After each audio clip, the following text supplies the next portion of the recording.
अस्सलाम वालेकुम सामीन कराम, आज की इस वीडियो में बुत परस्ती का आगाज़ और पेश आने वाले तमाम तर वाक़यात शुरू से लेकर आखिर तक आपके साथ बयान करेंगे। आप सबसे गुजारिश है कि वीडियो को लास्ट तक लाजमी देखिएगा। सामीन कराम, हज़रत इब्न अब्बास रज़ियल्लाहु ताला अन्हु के हवाले से बयान करते हैं कि हज़रत आदम अलैहिस्सलाम और नूह अलैहिस्सलाम के दरमियान 10 किरण थे और वो सब के सब इस्लाम पर थे। और ये रवायत बुखारी में है और यह भी बयान हो चुका है कि किरण से मुराद एक ज़माना के लोग हैं या इससे मुद्दत और ज़माना मुराद है। इन अच्छे और नेक ज़माना के लोगों और कौमों के बाद ऐसे हालात व वाक़यात ज़ाहिर हुए कि जिसका नतीजा शिर्क और बुत परस्ती निकला। शिर्क और बुत परस्ती का सबब और इब्तदा हज़रत इब्न अब्बास रज़ियल्लाहु ताला अन्हु के इरशाद में मुलाहिज़ा फरमाइए।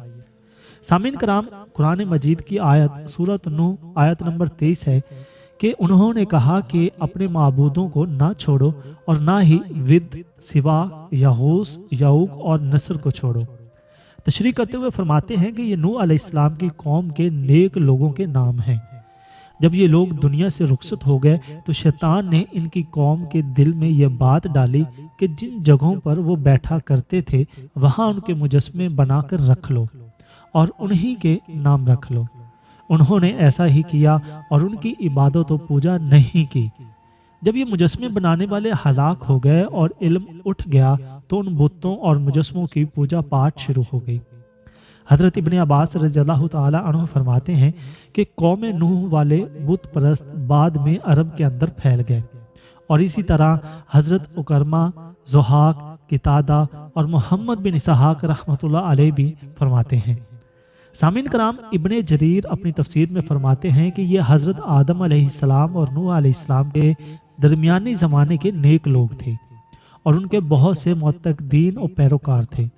जब ये लोग फौत हो गए और उनकी इत्बा करने वालों ने सोचा कि अगर हम इन बुज़ुर्गों की तस्वीरें बनाकर अपने पास रख लें तो इससे हमारा इबादत का शौक़ ज़्यादा हो जाएगा, क्योंकि इससे इनकी याद हमारे जहनों में ताज़ा रहेगी।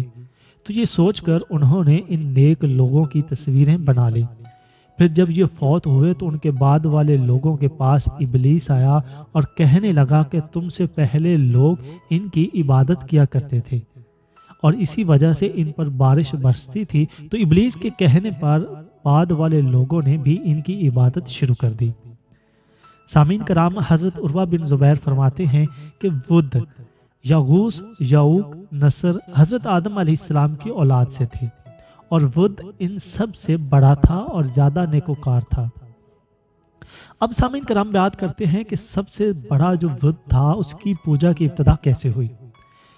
अभी इब्ने हातिम ने अपनी सनद से जिक्र किया है कि अबू अल-मुतर ने फरमाया कि लोगों ने अबू जाफर बाकिर के यहाँ यजीद बिन अल-मुहल्लब का जिक्र किया और आप नमाज में मसरूफ़ थे। जब नमाज से फारिग हुए तो लोगों से सवाल किया कि तुमने यजीद बिन अल-मुहल्लब का जिक्र किया है। वो उस जगह कत्ल हुए जहाँ सबसे पहले गैरुल्लाह की इबादत की गई।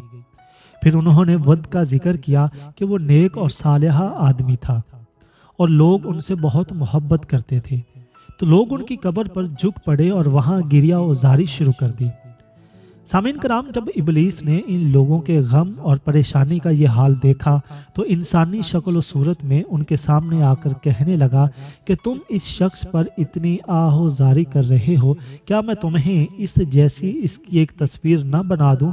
वो तुम्हारी मजलिस में रहेगी और इस तस्वीर की वजह से उसकी याद तुम्हारे जहनों में ताज़ा रहेगी। लोगों ने कहा, हाँ ठीक है। तो इब्लीस ने उनको एक तस्वीर बना दी और इस तस्वीर को उन लोगों ने अपनी मजलिस में रख दिया और इसकी याद में मशगूल रहे।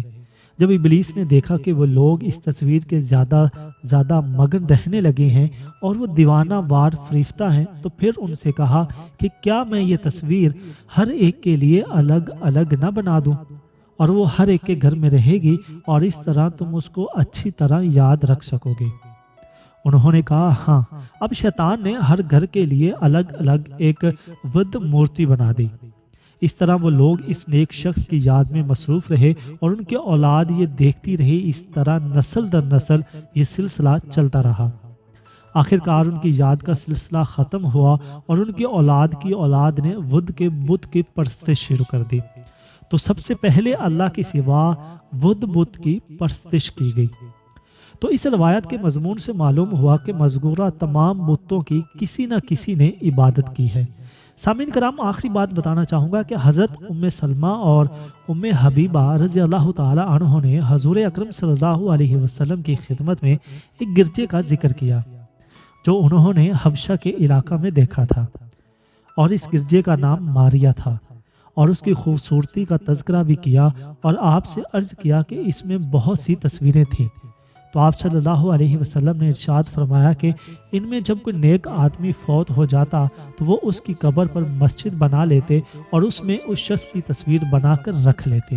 یہ اللہ کے ہاں اللہ کی مخلوق میں سے بدترین لوگ ہیں۔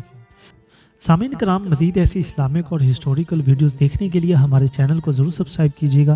اپنا خیال رکھیے گا، اگلی ویڈیو میں ملتے ہیں۔ اللہ نگہبان۔